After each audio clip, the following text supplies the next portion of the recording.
Welcome to Defenders, Dr. William Lane Craig's weekly class at Johnson Ferry Baptist Church in Atlanta. For more information concerning the subjects on which Dr. Craig speaks, visit our website at reasonablefaith.org. You'll find articles, compelling debates, audio-video downloads, an interactive forum, and many more resources. That's reasonablefaith.org.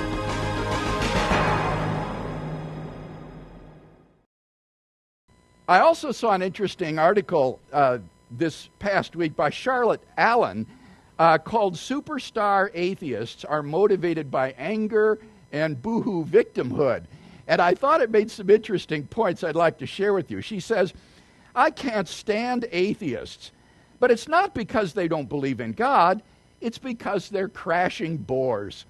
Other people, most recently the British cultural critic Terry Eagleton in his new book, Faith, Reason and Revolution, take to task such superstar non-believers as Oxford biologist Richard Dawkins and political journalist Christopher Hitchens for indulging in a philosophically primitive opposition of faith and reason that assumes that if science can't prove something, it doesn't exist."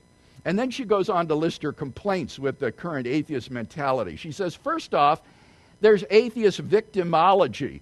Boo-hoo, everyone hates us because we don't believe in God.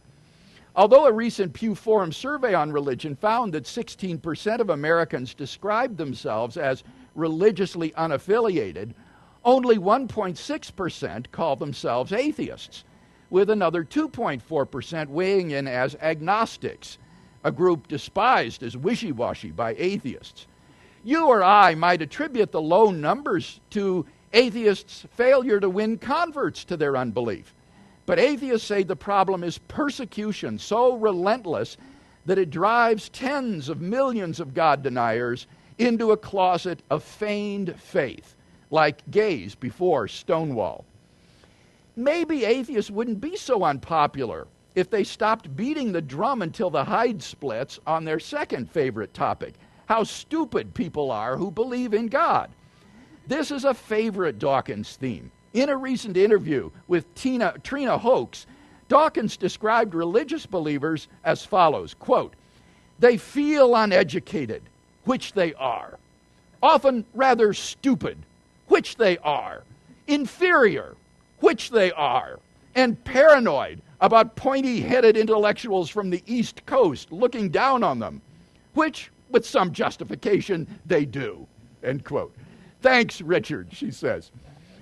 The problem with atheists and what makes them such excruciating snoozes is that few of them are interested in making serious metaphysical or epistemological arguments against God's existence, or taking on the serious arguments that theologians have in attempting to reconcile, say, God's omniscience with free will or God's goodness with human suffering. And I thought, boy, isn't that the truth about popular atheism today? They are simply not interested in making serious arguments against God's existence or in taking on the serious arguments that theists make on behalf of theism. She says atheists seem to assume that the whole idea of God is a ridiculous absurdity, the flying spaghetti monster of atheists' typically lame jokes. They think that lobbing a few Gaza-style rockets, accusing God of failing to create a world more akin to their liking, parentheses, if there's a God, why ain't you rich, would suffice to knock down the entire edifice of belief. What primarily seems to motivate atheists isn't rationalism, but anger. And isn't that true? What primarily motivates atheists isn't rationalism, but anger. Anger that the world isn't perfect, that someone forced them to go to church as children, that the Bible contains apparent contradictions, that human beings can be hypocrites and commit crimes in the name of faith. The vitriol is extraordinary. Hitchens thinks that religion spoils everything. Dawkins contends that raising one's offspring in one's religion constitutes child abuse. Sam Harris argues that it may be ethical to kill people on the basis of their beliefs. What atheists don't seem to realize, she says, is that even for believers, faith is never easy in this world of injustice, pain, and delusion. Even for believers, God exists just beyond the scrim of the senses. So, atheists, how about losing the tired sarcasm and boring self-pity and engaging believers seriously? For more resources from Dr. William Lane Craig, visit our website at reasonablefaith.org. You'll find articles, debates, audio-video downloads, and much more. That's reasonablefaith.org. The copyright for this material is owned by Dr. William Lane Craig.